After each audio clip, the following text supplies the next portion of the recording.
दोस्तों, आज मैं आपके सामने अपने राष्ट्र ध्वज के संदर्भ में कुछ बातें करना चाहता हूँ।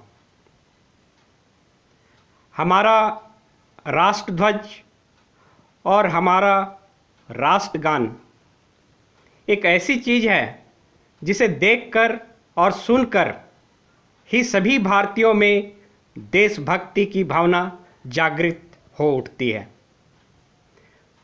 परंतु कई बार मैंने यह देखा है कि हमारे देश का राष्ट्र ध्वज जमीन अथवा रोड पर पड़ा हुआ मिलता है।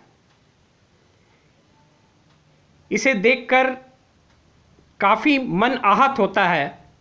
तो जैसे ही कोई झंडा रोड या ज़मीन पे पड़ा हुआ मिलता है तो मैं उसे सम्मानपूर्वक उठाता हूँ और उन्हें इज्जत के साथ उन्हें अच्छे जगह पर रखने की कोशिश करता हूँ और उचित सम्मान देने की कोशिश करता हूँ।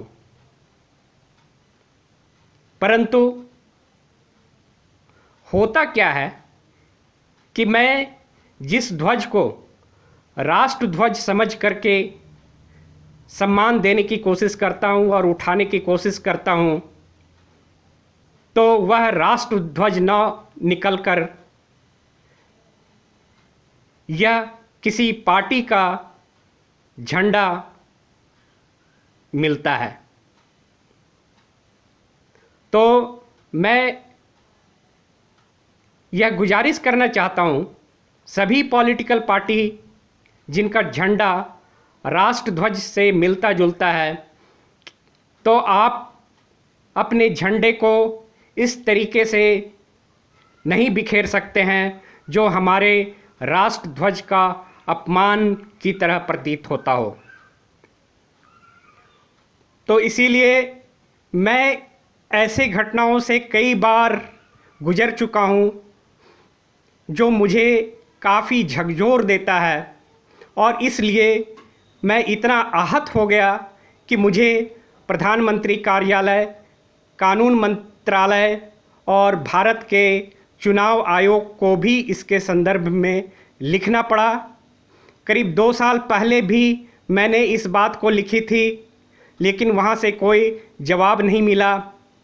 फिर मैंने दिनांक 2 फरवरी 2022 को पुनः चुनाव आयोग, प्रधानमंत्री कार्यालय और कानून मंत्रालय के कार्यालय को इसके संदर्भ में लिखा कि जितनी भी पॉलिटिकल पार्टियां हैं जिनका झंडा हमारे देश के झंडे से मिलता जुलता है, उन सारे झंडे को बैन किया जाए, क्योंकि उनके झंडे से जो ज़मीन पे बिखरा हुआ मिलता है, हमारे देश के झंडे का अपमान होता है। तो इसीलिए आप सभी से गुजारिश है कि आगे आएं और इस मुहिम को आगे बढ़ाएं और हमारे देश के झंडे को इस तरीके से बिखरे हुए रूप में दिखने से रोक पाएं।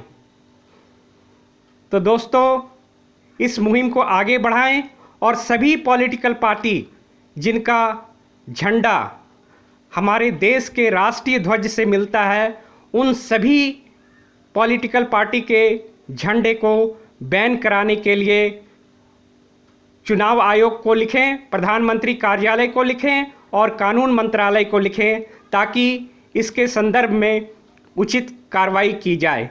जय हिंद, जय भारत।